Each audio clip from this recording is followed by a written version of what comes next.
to another edition of SketchUp. Today we're going to be learning how to use exact measurements and create a two-floor bedroom with a swimming pool. We're going to learn how to copy and duplicate items very easily, and again working with precise measurements.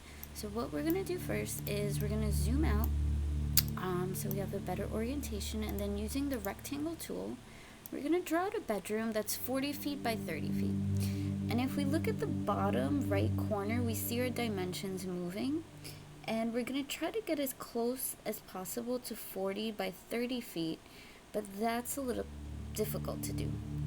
So I'm just going to release the mouse, and then I'm just going to type the dimensions that I want. So without pressing anything else, I'm going to type 40, apostrophe, which is the symbol for feet, a comma, and then 30, and the apostrophe for feet. So 40 apostrophe, comma, 30 apostrophe. And it'll give us exactly 40 feet by 30 feet.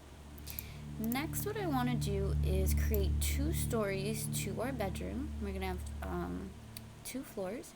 So using the push-pull tool, that's 1 story, and that's 2 stories. I'm going to orbit around, and then using the eraser tool I'm going to delete the top face and these 2 sides so we only see the inside of the house. So oops, just like that. Next, what I'm going to use is the rectangle tool to create my pool, so about right there.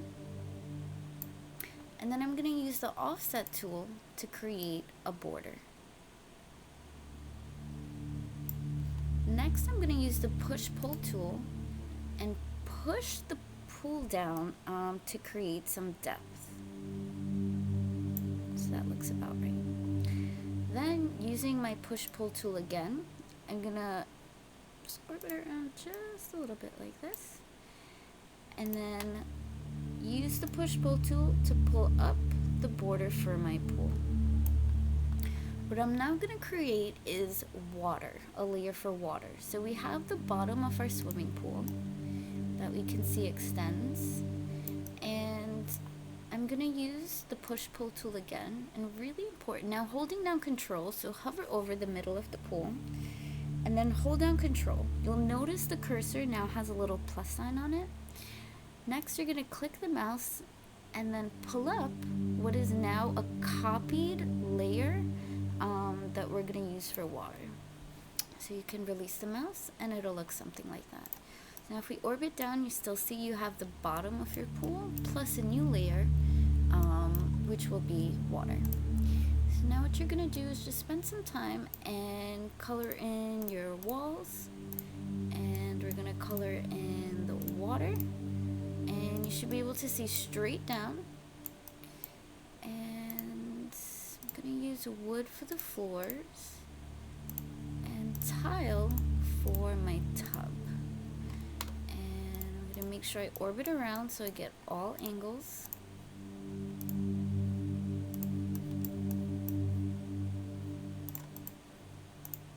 And I'm going to use a different color for the top and the inside just to make it a little more dynamic. Orbiting around, making sure that I get all sides.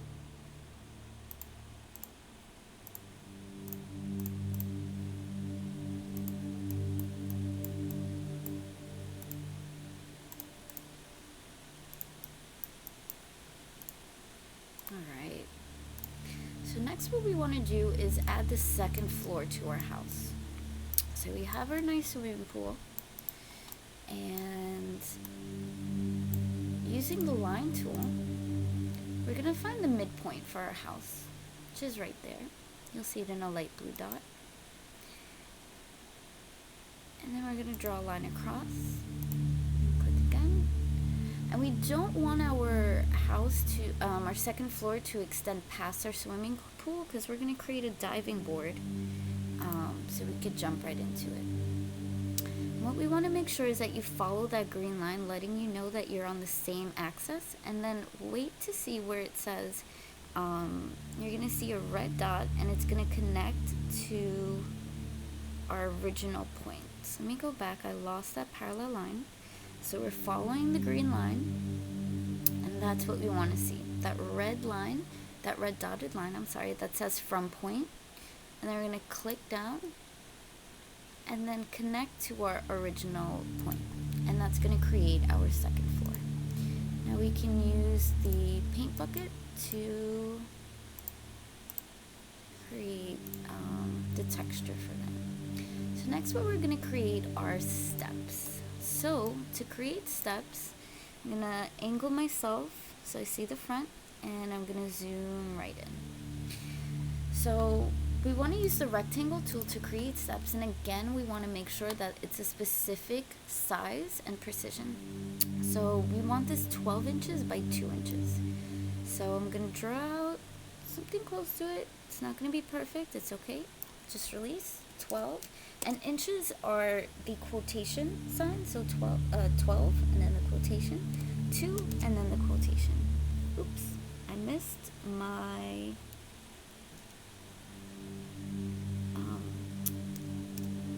comma. So I'm going to start over. I'm just pressing backspace. So 12, comma, 2, and the quotation marks. Good. So that's the length of our step. Next, we're going to create a component from this. So a component allows you to easily reuse and edit any objects. So I want to select all the parts to this, and if you notice, we're selecting separate parts. So we have our edges plus the inside face. So we use the shift key to multi-select items. So I'm going to select one of the lines, holding down shift, and you'll notice the little plus minus sign on the cursor. And then I'm going to select the other parts of that. And if you notice, say we select something that we didn't want to, like the outside. If I click it again, it will deselect it. So I'm going to release the shift because I've selected everything. Then right click and select make component. I'm going to name this step. I'm going to leave these the same. And then I'm going to click create. So next I'm going to zoom out, pan over a little bit, and I'm going to create steps going from here to the second floor. Now we can copy and paste one by one, but we'll not, we won't get the exact measurements that we need. So there's a very easy way that SketchUp allows us to do this. So what we're going to do is just select our item using the move tool. We're going to select our item, and again we have to be on the move tool. Oops, and I moved my item. I'm going to put it back down there, and then when I'm on the item, holding down again the control, which allows us to copy, I'm going to click on the item, and it's going to create a copy of that. I'm going to put this copy where my second floor starts, right below it. Right, I'll put it there, at a nice angle.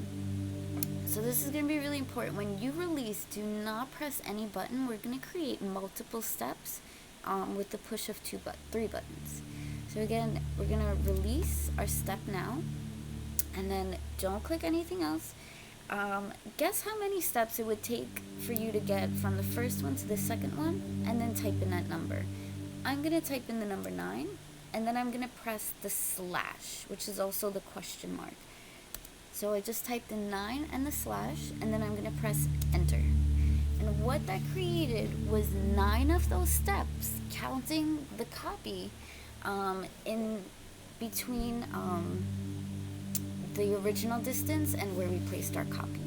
Okay, so I'm going to do that one more time. So I'm pressing Ctrl-Z, and using my move tool, I'm clicking on the step, pressing down the control key.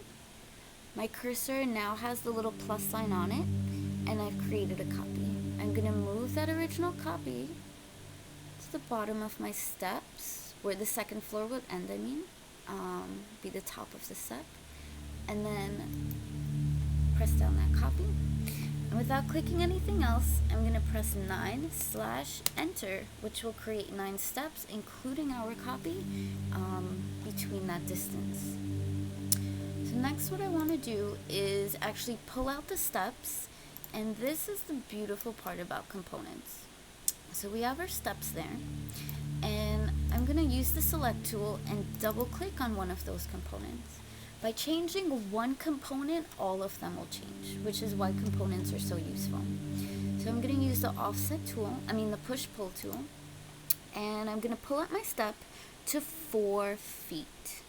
So we want our step 4 feet. And if we can't get that, that's okay. I'm going to release. I'm going to press 4 feet and enter. And that's how we create steps. Okay, so now we have our stairs. We're going to create railings for our stairs. So using the select tool, I'm going to double click on my component and then select the line tool. Not on the edge of the step, a little bit in between.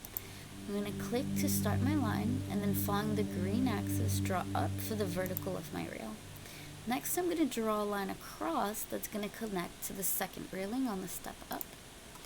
Then, I'm going to use my select tool to just rotate around a little and zoom in. Using my circle tool, or you can use a polygon, depends what you like. I'm going to use the circle tool. We're going to draw out the radius for what we want the rail to be. So I wouldn't recommend anything more than 1 inch. Half an inch is good. So I'm going to stop right there, and you can always put in exact measurements as well. So that's how wide we want our rail. So an easy way to create our rails is we're going to select our railing. So let's select the vertical line, and then holding down the shift key, select the top line across. Next, we're going to go to tools and select follow me. Once we do that, you'll see this little lasso. Zoom in a little bit, and you're going to click on the circle, which is indicating the diameter that we want our rail to be. And SketchUp creates our railing with just a few clicks. Okay? And you can change the color of that if you'd like, or leave it as is. Good. Select the Okay, so now that we've created our railings, what we want to do is create a cutout for our second floor. So using my line tool, don't want to select the component, but right on the edge next to it, I'm going to create the cutout for our second floor. And now using the select tool, I'm going to select and then delete. So we can see right through to our first floor. So next what I'm going to do is add a diving board for us to roll off a bed and just jump into our swimming pool. So to do that, I'm going to need my rectangle tool, and I'm just going to orbit down a little. So using my rectangle tool, I'm going to draw out the base for my diving board. And then using the offset tool, I'm going to create a copy, pressing Control, and then pull that copy up. I'm going to create one more copy again, holding down, pressing Control, and then pulling up. Now I'm going to use my paint bucket and change the base color of my diving board to match my walls. And then I'm going to probably change the base color as well of the diving board to match the pool below. So I'm going to go back to tile, grab this tile here, and change that. Okay. Now I'm going to use my push-pull tool and actually pull out my diving board. So there we have it. I'm actually going to make my diving board just a little flatter.